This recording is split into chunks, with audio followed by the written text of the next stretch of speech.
বিরিয়ানি মশলা ছাড়াই আজকে বিরিয়ানি বানানো হলো।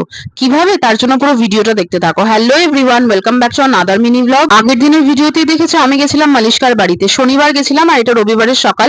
রোদ্দুর উঠেছে কিন্তু বেশ জাঁকিয়ে। সকাল বাজে এখন 11টা। রান্নাঘরে এসে দেখলাম দুপুরের রান্নার আয়োজন বেশ ভালোই জমিয়ে চলছে। গতকাল রাতেই ডিসাইড করা হয়েছিল যে রবিবারের মধ্যাহ্ন ভোজনের জন্য চিকেন বিরিয়ানি রান্না হবে, সেটারই চিকেন কষানো চলছে। এবার বিরিয়ানিটাকে দমে বসানোর পালা। এক এক করে সবকিছু দিয়ে বিরিয়ানির লেয়ারিংটা করা হবে, কিন্তু শুধু বাদ যাবে বিরিয়ানি মশলাটা। আমরা এখানে সামান্য ফুড কালার ইউজ করেছি, কারণ আমাদের কাছে কেশর ছিল না। চিকেন গুলো আর আলুগুলো এবার দমে দেওয়ার জন্য লেয়ারিং করা হচ্ছে। এমন একটা সিক্রেট মশলা আছে যেটা দিলে বিরিয়ানিতে আর বিরিয়ানি মশলার প্রয়োজন হয় না। যদি জানতে চাও আমাদেরকে কমেন্ট করে অবশ্যই জানিও। বসে পড়েছে চিকেন বিরিয়ানি নিয়ে। যেরকম গন্ধ সেরকমই টেস্ট। খেতে কিন্তু দারুণ হয়েছিল, তার সাথে রয়েছে স্যালাড। সন্ধ্যাবেলা বেরিয়ে পড়লাম বাড়ির উদ্দেশ্যে। নিজের অজান্তে একটা ফাঁকা স্টেশনে চলে গেছিলাম। সেখানে গিয়ে কি করলাম, কিভাবে বাড়ি ফিরলাম জানার জন্য চ্যানেলে চোখ রাখতে হবে। নেক্সট পার্টের জন্য চ্যানেল সাবস্ক্রাইব করতে হবে।